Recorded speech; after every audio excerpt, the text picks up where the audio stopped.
Everyone thinks I'm cold for cutting them off. But no one knows what it's like to be the child they decided wasn't worth saving. Until now. Your sister deserves it more, my dad said without even blinking, his voice steady like this wasn't about to shatter me. That was the night everything changed. That was the night I decided I was done. Growing up, I always thought my older sister Olivia was a star in a world where I was just background noise. She was 3 years older than me, blonde hair that caught the light just right, a bright laugh that filled every room, and a way of making our parents beam with pride just by existing. Me? I was the quiet one with frizzy brown hair, hiding behind books and coding tutorials. She was the cheerleader type. I was the kid who stayed late at the computer lab. My dad, Richard, owned a modest but steady car business. My mom, Linda, never worked a day in her life. We weren't rich, but we had enough to give one child everything, and give the other scraps. For Olivia's 17th birthday? A brand new Honda Civic with a big red bow in the driveway. For mine? A bus pass and a lecture about responsibility. She got a sorority house at a state college, fully paid for. I got 4 part-time jobs to keep myself afloat through community college before transferring to a university hours away. The pattern was there in neon lights, and still. I kept hoping if I worked hard enough, if I achieved enough, maybe they'd finally see me. Maybe I'd finally matter. I couldn't have been more wrong. 4 years ago, Olivia got engaged to Ethan, this clean-cut logistics manager. The wedding talk took over everything, every dinner, every Sunday lunch, every phone call. My mom would gush about flower arrangements, cake flavors, venues. I'd sit there pushing peas around my plate, practically invisible. Then one night, the bomb dropped. We were all sitting in my parents' living room, Olivia chatting with mom about budgets, dad nodding along. I wasn't paying attention until I heard a number that nearly made me choke. $90,000. My head snapped up so fast my neck actually cracked. Wait, what? Dad didn't even glance at me. We're giving your sister $90,000 for the wedding. It's what she deserves for finding such a good man. It felt like the air tilted sideways. $90,000. I'd spent years living on cheap noodles, pulling overnight shifts just to pay for textbooks, graduating with $48,000 in student debt. And they were just handing Olivia the kind of money people use to buy houses. That's a lot of money, I managed to whisper. Olivia beamed like a pageant queen. I know, right? We're thinking of the Riverside estate. It's going to be absolutely perfect. I stared at my parents, something boiling up in me. I'm still paying off my loans. If there's money, maybe some help would. No. My mother's voice cut through me like glass. She didn't even let me finish. You made your choices, Claire. You went to that expensive university. You picked computer science instead of something practical. Computer science isn't practical? I asked, stunned. My dad finally looked at me, and God, the disappointment in his eyes was so familiar it felt like a bruise being pressed again. Your sister is starting a family. She needs support. You're just thinking about yourself, as usual. Thinking about myself. That's what they said. Me, the one who'd worked 4 jobs while Olivia partied on their dime. Enough. Dad's voice cracked through the room. Your sister appreciates what she's given. She's always been the daughter we could be proud of. And I'm not? The words came out raw, splintered. My mom sighed like I was a burden she'd been dragging around. Claire, you don't deserve our help. You've never appreciated anything. You've always been distant. Olivia includes us in her life. When was the last time you called just to chat? I stood up so fast the chair screeched across the floor. When was the last time you actually answered when I did? No one said a word. Olivia looked uncomfortable for about 3 seconds, then went right back to her seating chart like none of it mattered. I grabbed my bag, walked out the door, and as I reached my car, I heard Mom's voice float out behind me. You're being dramatic, Claire. Come back and apologize. I didn't. I drove back to my little apartment, sat on my secondhand couch, and made a decision that would change everything. If I wasn't good enough for their support, then I didn't need it. I'd build my life on my own. The next morning, I blocked their numbers. Deleted Facebook. Instagram. All of it. My coworker Hannah stared at me like I was out of my mind when I told her. You're cutting off your whole family over money? It's not about the money, I said, my voice shaking a little. It's about them telling me, straight to my face, that I'm worthless to them. Hannah squeezed my hand. Then show them what you're worth. The first weeks were brutal. I'd reach for my phone out of habit, to tell my mom some stupid joke from work, to ask for a recipe, and then remember. The silence after that, it was heavy. I didn't miss them exactly. I missed the idea of having parents who cared. My apartment felt smaller, quieter. No safety net. No backup plan. If I fell, there'd be no one to catch me. That thought was terrifying, but it also felt strangely freeing. That's when I started therapy with Dr. Grace Kim. Hannah recommended her. Session 3, everything cracked open. I ugly cried into a tissue, maybe I'm overreacting. Maybe I should just apologize. Maybe having a bad family is better than having no one. Dr. Kim leaned forward. Claire, you didn't cause this. You just stopped accepting unacceptable treatment. There's a difference between being alone and being lonely. Being with them made you lonelier than being on your own. Her words hit me like a jolt. She was right. I'd felt more alone at their dinner table than I ever did in my quiet apartment. What they did, she continued softly, was emotional abuse. Extreme favoritism, constant comparison, withholding support. This isn't just unfair. It's damaging. Over the next few months, therapy became my lifeline. We unpacked years, decades, of quiet wounds. How my mom would praise Olivia for breathing while ignoring my achievements. How my dad would light up when Olivia walked into a room but barely glance up when I came home. How every family photo was the Olivia show and I was just a blurry extra in the corner. I remembered graduating high school with honors, full scholarship. They showed up late, missed my name being called, and left early because Olivia had a hair appointment. When I got upset, Mom said, "Don't be so sensitive. It's just a graduation. Olivia's prom is next week." Dr. Kim asked me to bring old photos. Looking at them together, I saw it clearly for the first time. Olivia was always center stage. I was always half out of frame. I thought it was normal, I whispered. I thought it was me. "There was nothing wrong with you, Claire," Dr. Kim said gently.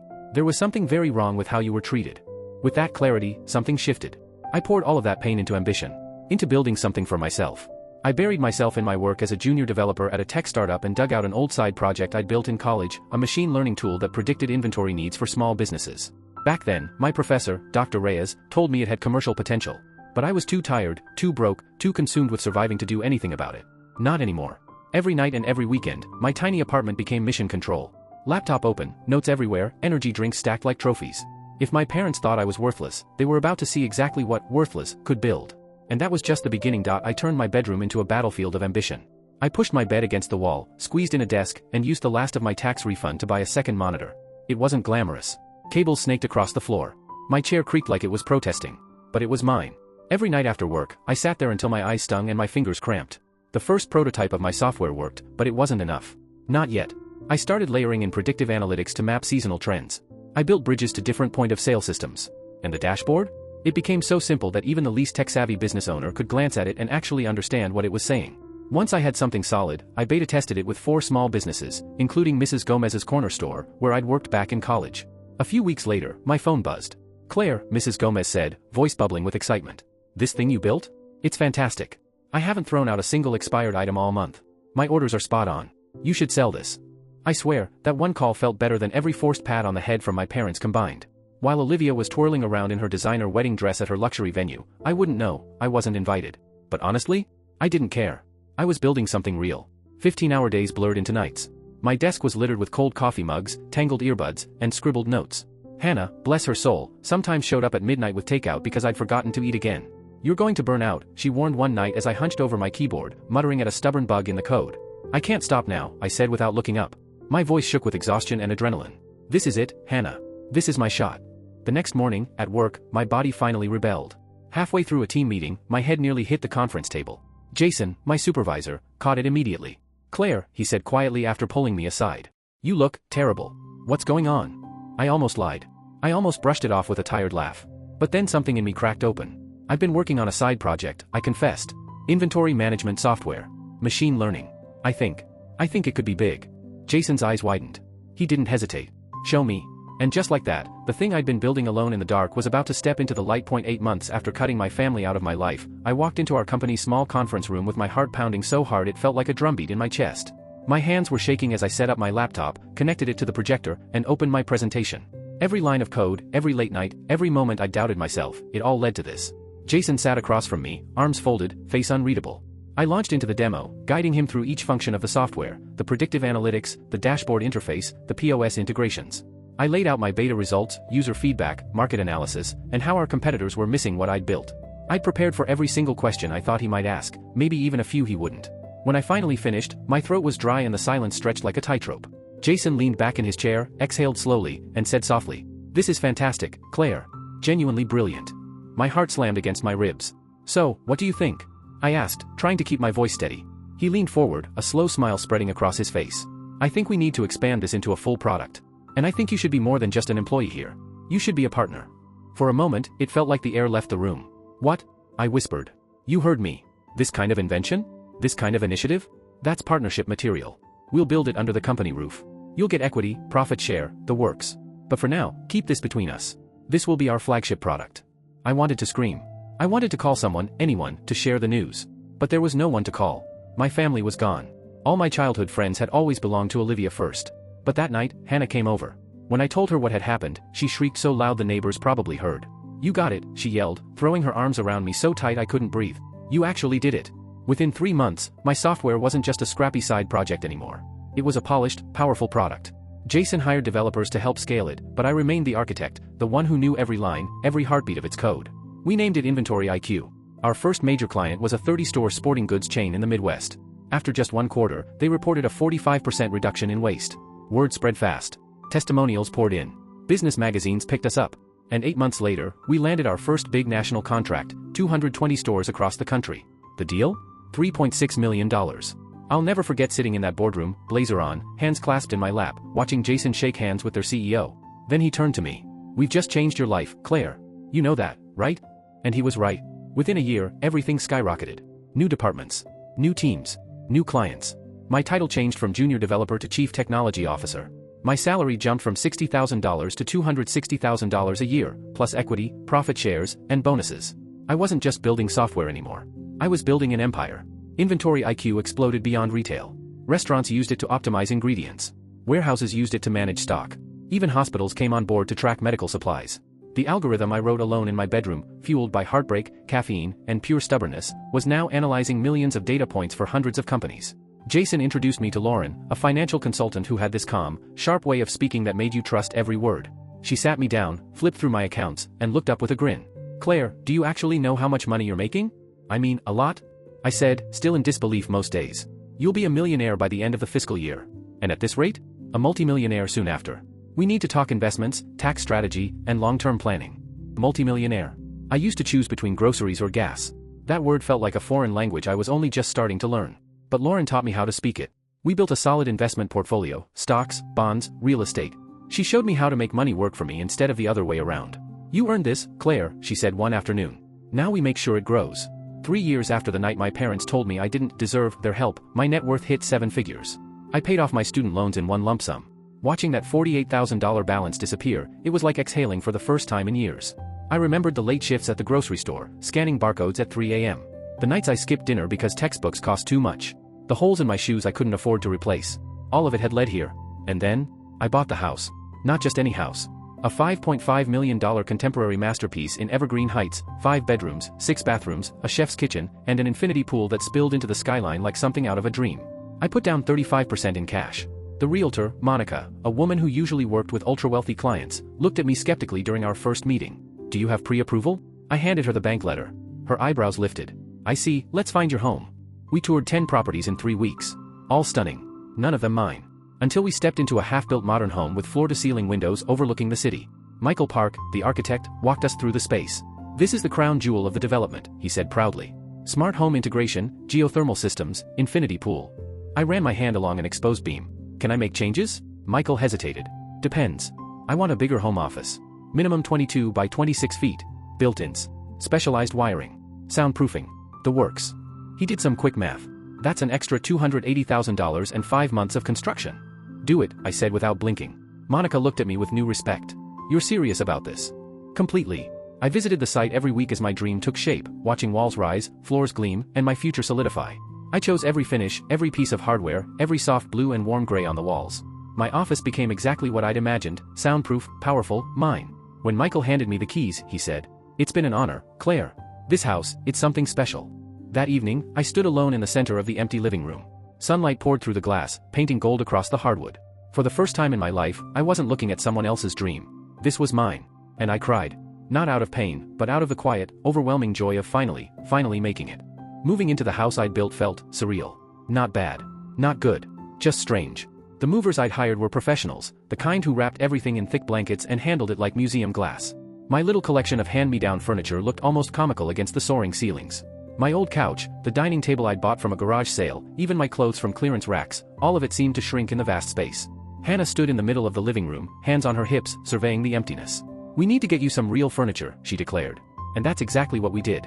I brought Isabel, the interior designer who'd helped me during construction, back into the picture. This time, for the first time in my life, I didn't check price tags like a hawk. I ordered the soft leather sectional I'd dreamed about in college. A dining table big enough for 12 people. A bed that cost more than my first car. But even as the house filled up, I kept my feet on the ground.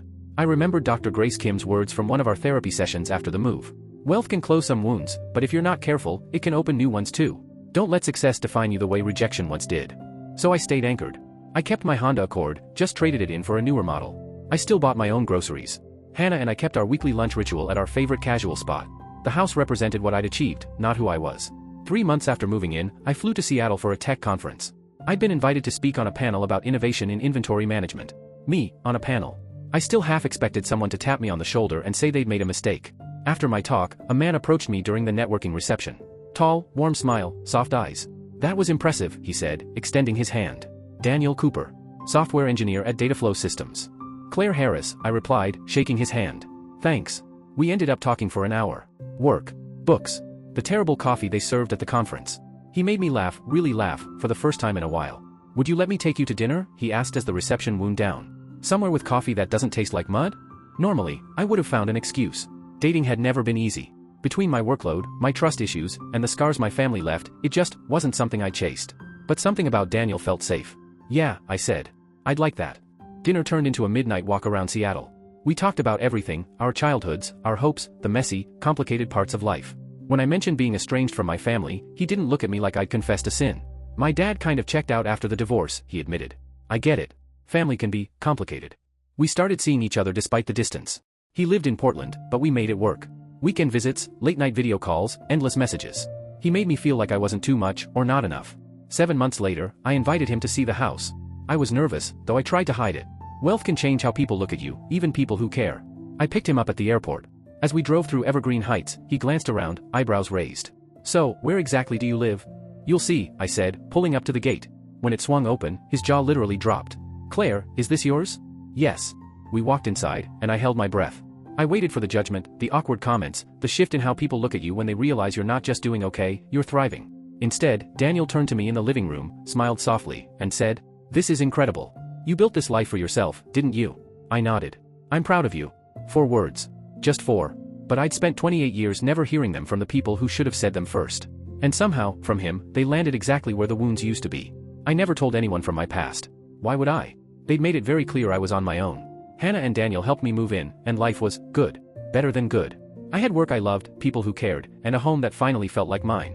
The hole my family left had become just a scar. It no longer bled. But 2 weeks ago, the piece shattered. My doorbell rang during a video call in my home office. I ignored it, figuring I'd check the smart doorbell footage later. Then my phone started buzzing, unknown number after unknown number. When the meeting ended, I checked the footage. My stomach turned to ice. It was Olivia. She was standing at the gate, mouth wide open, gawking at the house like she'd stepped into another universe. She rang the intercom, peered through the bars, tried to take pictures over the fence like some kind of tabloid reporter. Then came the voicemails. "Hi, Claire, it's Olivia. I was driving through Evergreen Heights with some friends and saw your name on the mailbox. This can't be right. Call me back." Then another, angrier. "What the hell, Claire? How do you have a house here? These are worth millions. Call me back now." The third was from my mother, her voice sharp and frantic. "Claire Marie, your sister just called me in tears. She said you live in a mansion. She asked, why does she have that, when we gave her nothing? Call us immediately and explain yourself." I sat there listening to voicemail after voicemail, 9 in total that first day. The 6th was from my dad. "Hi, Claire. This is your father. We need to talk. This is a family matter. Call us back." I deleted them all without responding. But they didn't stop. Over the next week, I got more than 50 calls. Olivia had clearly launched a full campaign. Aunts, uncles, even my grandmother reached out, some sweet, some bitter, some guilt-laced like a poisoned apple. My grandmother's message hit differently. "Sweetheart, your mother is beside herself. She doesn't understand why you'd hide your success. She feels cheated. Please call her." Cheated. I almost laughed. They had abandoned me when I had nothing. Now that I had something, they wanted a piece of it. Hannah came over with a bottle of wine, and I poured us each a full glass. "So, what are you going to do?" she asked. "Nothing," I said calmly. "I'm going to do exactly what they taught me to do, live my life without them." She looked at me with quiet understanding. "They're not going to stop." She was right. A few days later, forwarded mail from my old address arrived. A thick envelope in my mother's handwriting. My hands trembled as I opened it. "Claire, I don't understand why you're doing this. We are your family. Yes, we had our disagreements, but this is absurd. Your sister is heartbroken you're living in luxury while she and Ethan struggle in their starter home. Your father's dealership isn't doing well, and we could use your help. Surely, with all your success, you can give back to the people who raised you. We made mistakes, but family forgives. It's time to come home. Olivia is pregnant, and she wants her child to know their aunt. Love, Mom." I read it 3 times. Each time, I caught new layers of guilt. Manipulation dressed up like love. They didn't care when I struggled. But now that I had something they wanted, suddenly family mattered. And that told me everything I needed to know. I sat at my desk with the letter half-written for hours, scribbling, scratching things out, rewriting again and again. There was so much history tangled up in the words I needed to say, but I wasn't going to let emotion cloud my message this time. Finally, after what felt like a dozen drafts, I had it. A clear, sharp truth they couldn't twist. "Linda, you're right about one thing, we disagreed 3 years ago. You told me I didn't deserve any support. You said I wasn't the daughter to be proud of. You gave Olivia $90,000 and made it crystal clear what I was worth to this family. So I listened. I built a life where I don't need your help, your approval, or your presence. I deserve the life I've created, the one you never believed I could build. You feel cheated because I didn't share my success. But I didn't hide it. I just don't have a relationship with you anymore. You aren't entitled to updates on my life, my money, or my happiness. Olivia's child will have plenty of family, but I won't be part of it. Just like I wasn't part of the family you made sure I never fit into. Do not contact me again. Claire. I mailed it certified. 2 days later, the delivery confirmation came through. 1 hour after that, my phone lit up with my father's name. I didn't pick up. But I did listen to the voicemail. His voice was seething, shaking with rage. How dare you? How dare you reject our generosity? We gave you a roof over your head, food to eat. And this is how you repay us? You're a selfish, ungrateful brat who doesn't deserve the success you've got. Mark my words, Claire, you will fall. And when you do, don't you dare come crawling back. I saved it. Not because I wanted to hear it again, but because it was proof. Proof that I hadn't imagined it. Proof that walking away had been the right choice. Daniel found me in the home theater that night, staring blankly at the screen. Hey, he said softly, sliding down next to me. You okay? They called me selfish, I whispered. After everything, me. He wrapped an arm around me, pulling me close. You know what I think? I think they're scared. They can't control you anymore, not with guilt, not with money, not with love they never really gave. You built a life without them. That shatters the story they've told themselves all these years. And he was right. Their entire narrative had always been that Olivia was the golden one. The worthy one. I was the screw-up, the problem. But that story didn't work anymore. 2 days later, everything exploded online. Hannah called me, her voice tight with concern. Claire, you need to see this. A screenshot popped up on my phone. Olivia's Facebook post, public. Some people forget where they come from. My sister has millions while her family struggles. She ignores our calls. Money changes people, and it's not always for the better. I hope she remembers what family means before it's too late. The comments were already flooding in. People siding with her. Others asking for more details. And then I saw my mother's comment beneath it. We gave her everything, and this is how she repays us. Some children just don't have gratitude in their hearts. Everything. I stared at that word like it was a bad joke. Everything was a bus pass when Olivia got a car. Everything was student loans when she got tuition covered.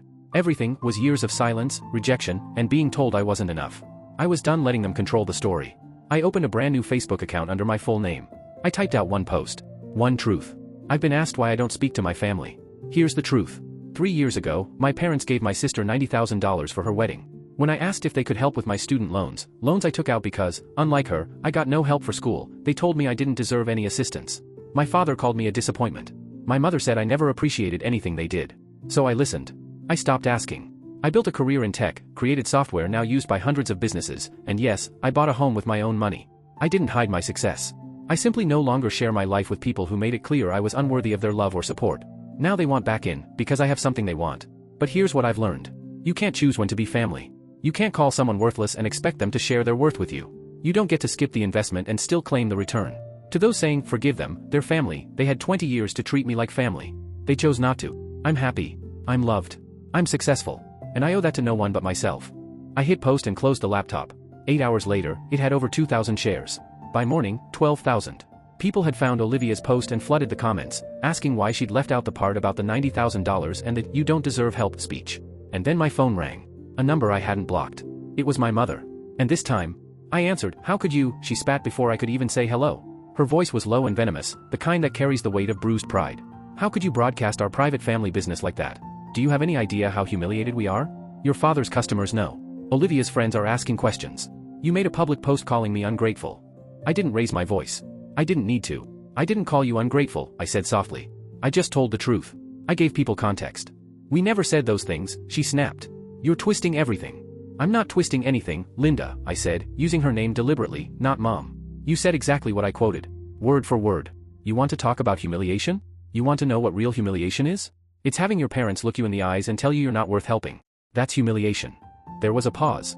I could hear her breathing hard. Then the crack in her voice when the tears started. We made mistakes, but you're our daughter. Doesn't that mean anything? It used to, I said gently. It used to mean everything. But you taught me something a long time ago, that love in this family isn't unconditional. It comes with strings. It depends on being the right kind of daughter. On making the choices you approve of. On being someone you can show off. I wasn't that person for you. So I became that person for myself. Claire, please. Goodbye, Linda. And then I hung up. I blocked the number. When I walked into the kitchen, Daniel was at the stove, stirring something on the burner. He turned when he saw my face. How are you feeling? I thought about it for a moment, really thought. Then I smiled, slow and steady. Free, I said. I feel free. The online storm died down eventually. The shares slowed. The comments quieted. And my family stopped calling. Probably because the truth had embarrassed them in ways my silence never did. Through Hannah, who'd heard through a mutual acquaintance, I learned my father's dealership wasn't struggling at all. The whole sob story had been nothing but a ploy to guilt me into financial support. 4 months later, Olivia had a baby girl. I found out because my grandmother managed to dig up my office address and mailed me a birth announcement. I stared at the photo, tiny fingers, pink blanket, name Ella, in curly script, and felt nothing. No anger. No longing. Just nothing. I fed the envelope into the shredder and went back to work. Last week, Daniel proposed. He got down on one knee on a quiet beach, just the sound of waves and the smell of salt in the air. There wasn't a single doubt in my mind when I said yes. We're planning a small ceremony. Just close friends and the family we chose. Hannah will be my maid of honor. Daniel's parents, people who've shown me more kindness in 3 years than my own family did in nearly 3 decades, will walk me down the aisle. We're paying for everything ourselves. No obligations.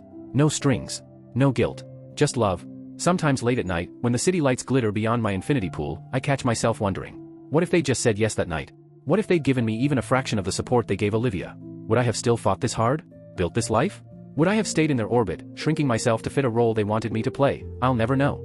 But I do know this, their rejection was the best gift they ever gave me. It forced me to bet everything on myself. And I won. My $6 million house isn't just a house. It's a monument. A living, breathing reminder that I was always worth more than they could ever see. Every window, every room, every carefully chosen detail is a reflection of the woman I became the moment I stopped begging for their approval. Olivia once drove past my house and cried to our mother, asking why I had everything when they gave me nothing. The answer is simple. I have everything because they gave me nothing. Their absence created a fire that fueled my ambition. Their disbelief forged my determination. Their rejection became my redemption. And now, I don't hate them. Hate requires caring, and I've outgrown that. They're just people who made choices. And I made different ones. Their losses aren't my burdens to carry anymore. Last night, Hannah asked me quietly, "Do you ever regret cutting them off?" I glanced around my office, the space I built with my own hands and grit. I heard Daniel in the next room, excitedly talking about caterers. I thought of the company I helped create, the people who love me without conditions, the peace I've earned. "No," I said. "I don't think I ever will." Some people spend their whole lives begging their families to see their worth. I spent mine proving it to myself. And that has made all the difference. Every night, as the lights of the city shimmer beneath my infinity pool, I think back to that dinner table where they told me I didn't deserve help. And they were right. I didn't deserve their help. I deserved better. And I found it. That is my story. How I went from the disappointment to the woman with the $6 million home. Not out of revenge, not out of hate, but out of pure, relentless belief in myself when no one else did.